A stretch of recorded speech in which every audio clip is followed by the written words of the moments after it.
The Spanish conquest of Central America was never easy. The most basic problem was the distance to the metropolis, a truly enormous one, which meant that ships were not always successful in reaching the New World. From this flowed a second problem: reinforcements. If the problem of supply delivery could be solved with the help of local cultures, and weapons could be stored in already developed lands, for example in already subjugated San Salvador or Jamaica, men or horses could not be stored so easily, and it was expensive to send them there. Thirdly, the locals are usually quite aggressive. This was overlaid by the climate unusual for Europeans: jungle, heat, dangerous diseases, typhoons, and other delights of the green hell. But none of these difficulties can be compared to what the Spaniards had to endure during the retreat from Tenochtitlan during the so-called Night of Sorrow. A little backstory. There was a man named Diego Velázquez de Cuellar, the governor of Cuba. To be exact, first he conquered this island on behalf of the Spanish crown, and then founded several cities there, which he began to manage. But, as a rule, the inhabitants of Cuba and the whole world is not enough. So Velázquez decided to arrange a small victorious colonization located just south of the Yucatan Peninsula. Since Velázquez himself was already old for such jungle cruises, and he did not want to get out of the comfortable estate, he sent there his very capable notary, Hernán Cortez. As of November 1519 years, the situation was approximately as follows. Cortez in word and deed managed to suppress resistance around the freshly founded city of Veracruz, as well as incline to his side most of the surrounding chiefs. This was greatly facilitated by the fact that, firstly, the rule of Mexique, the main Aztec tribe living in Tenochtitlan, everyone was fed up, and secondly, no one wanted to fight with Cortez. Being at the parking lot in the city of Cholula and learning about the upcoming ambush at the exit from it, Cortez, guided by the rule first beat, then ask questions, arranged a sensational massacre right on the main square. This ambush, by the way, gave Cortez a direct reason to go to war on the Aztecs, because the survivors of the massacre nobility said that they received such an order from the Aztec Emperor Montezuma.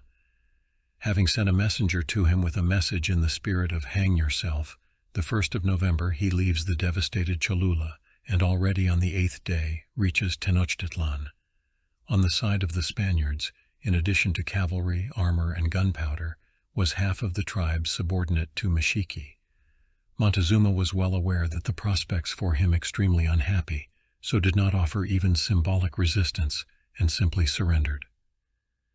Cortez received at his disposal huge wealth, and Montezuma, just in case, put an armed guard.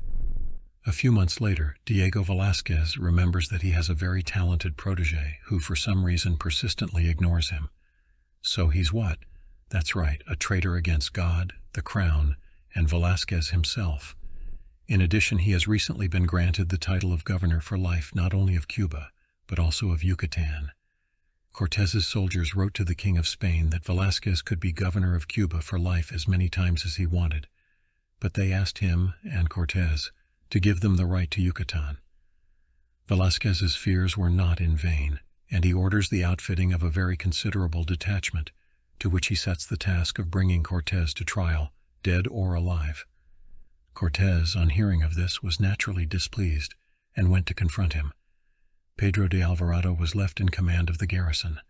Pedro de Alvarado. Remember this man. Interesting fact, the first to notice Velázquez's punitive armada were 3 gold miners among Cortez's soldiers and their local assistants. Gold miners immediately defected to the Cubans, while the Aztecs reported to Montezuma, who in a letter to the commander of the expedition, Panfilo de Narvaez, complained about how bad Cortez was, a bandit and a scoundrel.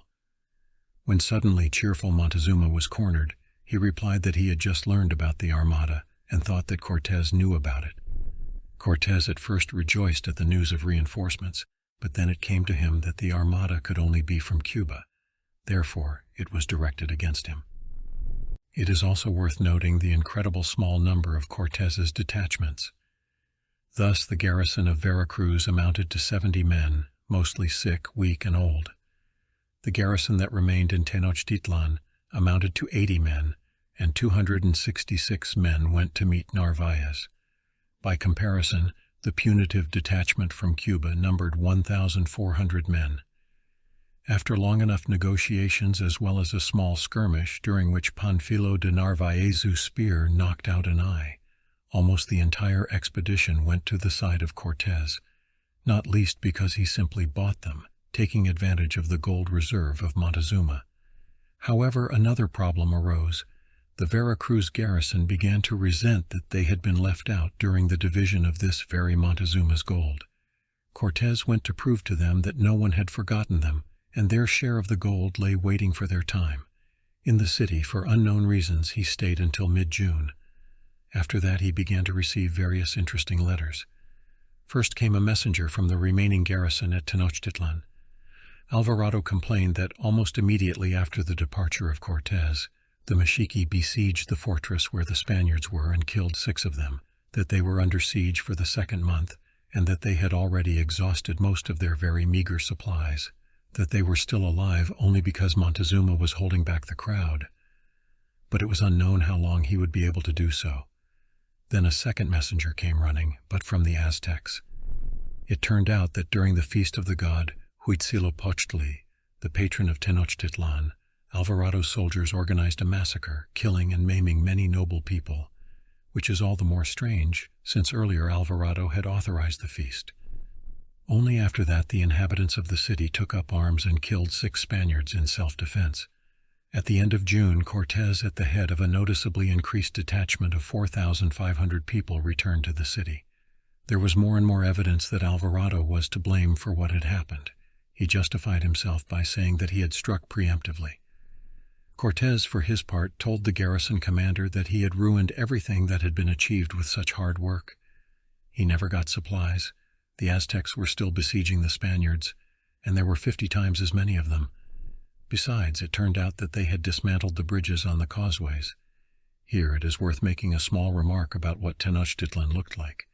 In fact, the city was very similar to Venice, only instead of the seashore it was located in the middle of a salt lake. There were a huge number of canals, so traveling between islands by boat was the order of the day. It was connected to the land by 3 dams with bridges. Having dismantled the bridges, the Mexique were able to completely cut off the Spaniards from the outside world without any walls and without any harm to themselves. They, unlike the guests from Europe, had boats. It cannot be said that the Spaniards did not know about this possibility. Cortez was told about it by his own captains and leaders of allied tribes. To control the bridges, among other things, and was captured Montezuma. However, there was hope that the bridges remained intact. To check this information was allocated a detachment of 400 people. According to testimonies, the detachment did not have time to pass half of the street, as they were attacked from all sides at once. Eventually, the squad was forced to retreat back to the fortress, only to find that it too was under attack from all sides. By the time the scouts returned to the fortress, they had lost 23 men, and there wasn't a single one among them who didn't have some sort of wound. Similarly, during the defense of Axayacatl's palace, which lasted all day and most of the night, 12 more men were killed.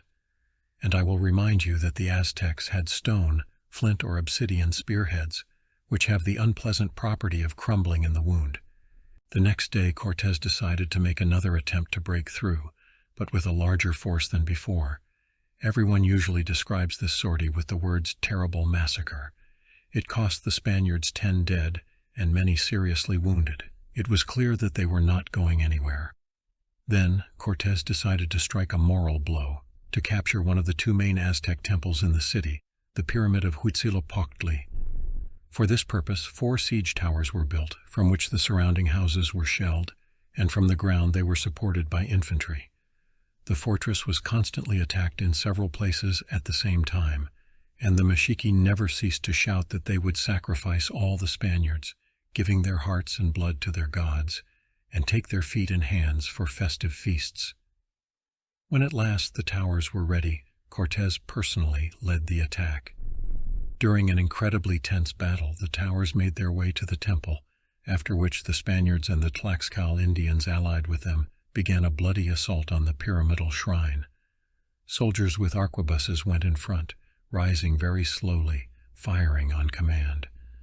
Behind them came the crossbowmen, then came those armed with swords and shields, followed by those armed with halberds. After losing 56 men in this attack, they were able to take the blood-soaked and corpse-strewn upper platform and throw the idols of Huitzilopochtli and Tezcatlipoca off the top of the pyramid.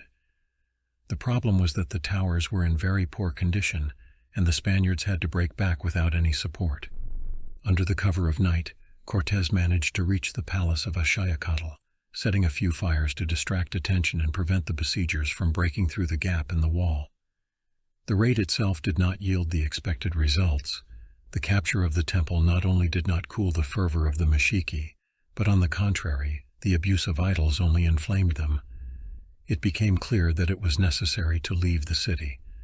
As if this was not enough, Montezuma finally fell into despondency and said that the inhabitants of the city have chosen a new leader, and it is likely that none of the besieged alive will not leave.